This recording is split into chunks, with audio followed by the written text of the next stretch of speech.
Assalamualaikum dan salam sejahtera saya ucapkan kepada pensyarah kami, Dr. Hanim dan rakan-rakan sekalian. Pada hari ini, kumpulan kami, Honesty Court, akan membentangkan poster yang bertajuk Kes Rasuah Felda, Rasuah Pemusnah Integriti Negara. Baik, kita akan teruskan dengan definisi rasuah. Definisi rasuah ialah merupakan sebuah perbuatan penyalahgunaan kuasa atau jawatan untuk kepentingan peribadi. Ia melibatkan tindakan seperti memberi, menerima atau menjanjikan suapan bagi mendapatkan sesuatu keuntungan secara tidak sah.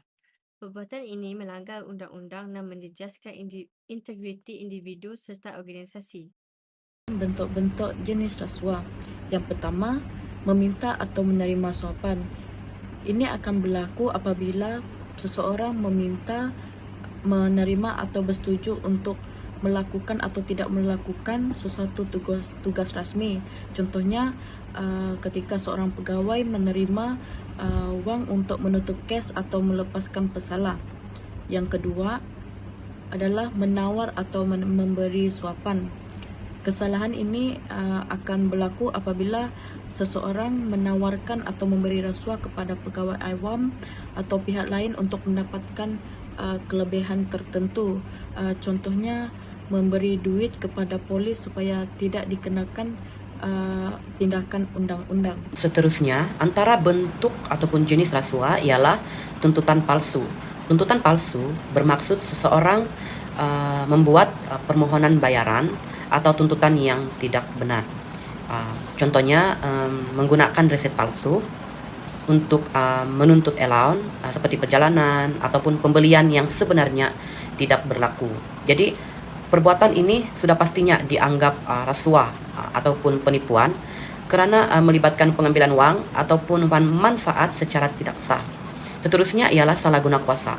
Salah guna kuasa ini berlaku apabila seseorang yang mempunyai jawatan ataupun autoriti menggunakan kuasanya untuk kepentingan diri sendiri. Contohnya, meluluskan projek kepada syarikat sendiri atau kenalan tanpa prosedur yang betul.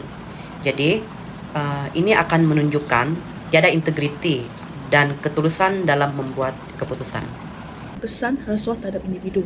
Rasuah bukan sekadar jenayah, tetapi kesalahan terhadap individu dan merosakkan individu tersebut di dalam diri dia. Yang pertama, apabila seseorang terlibat dalam rasuah, mulalah kehilangan sifat jujur, amanah dan integriti di dalam diri dia. Dan individu mula mengutamakan keuntungan pribadi berbanding prinsip moral dan tanggungjawab. Kesannya, mereka kehilangan kepercayaan kepada keluarga, rakan, masyarakat dan malah organisasi yang mereka sendiri. Dan hilangnya kepercayaan organisasi menyebabkan mereka kehilangan pengalaman yang sangat besar dalam hidup mereka.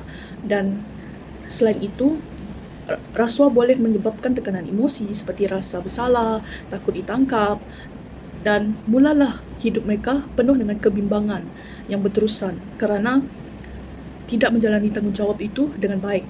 Dan dari sudut agama dan nilai kemanusiaan, rasuah mendorong individu melakukan perkara yang salah serta menjauhkan diri daripada keberkatan hidup mereka.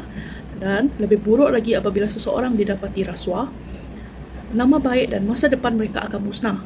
Kerjaya boleh hancur, reputasi tercemar dan kehidupan pribadi turut terjejas.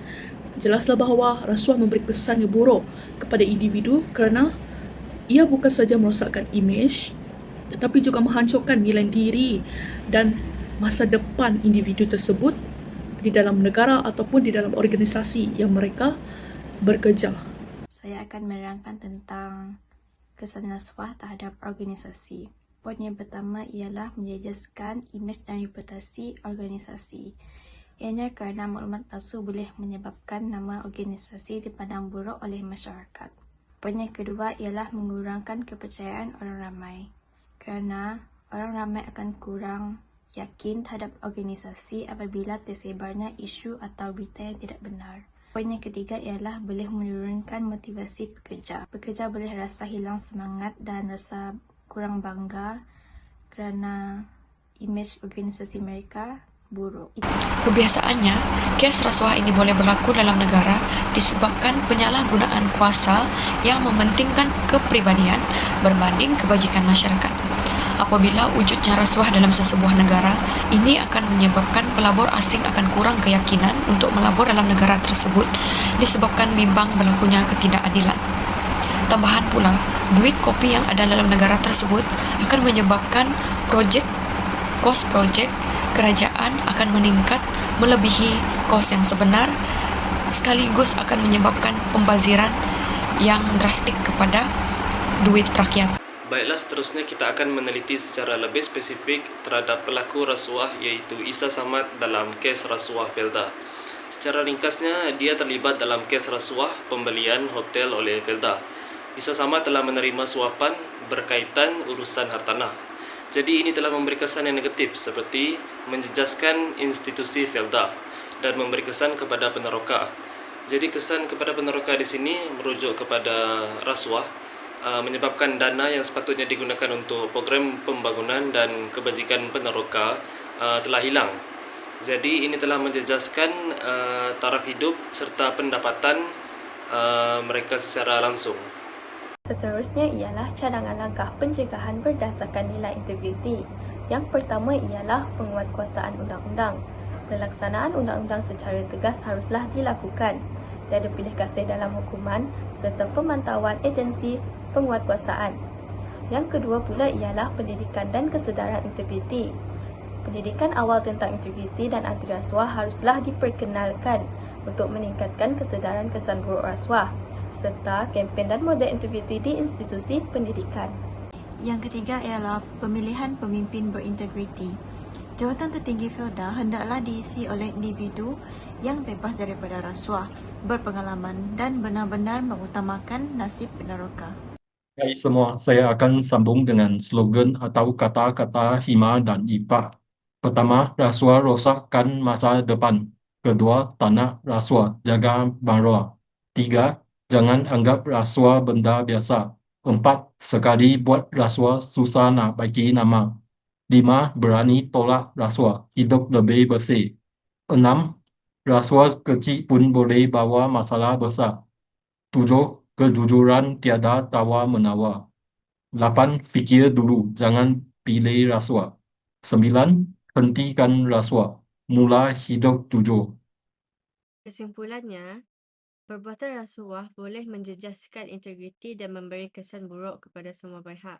Oleh itu, semua pihak perlu memainkan peranan yang penting dengan mengamalkan nilai integriti, mematuhi undang-undang dan meningkatkan kesedaran bagi membanteras rasuah demi kesejahteraan bersama. Sekian, itu sahaja dari kumpulan kami. Sekian, terima kasih.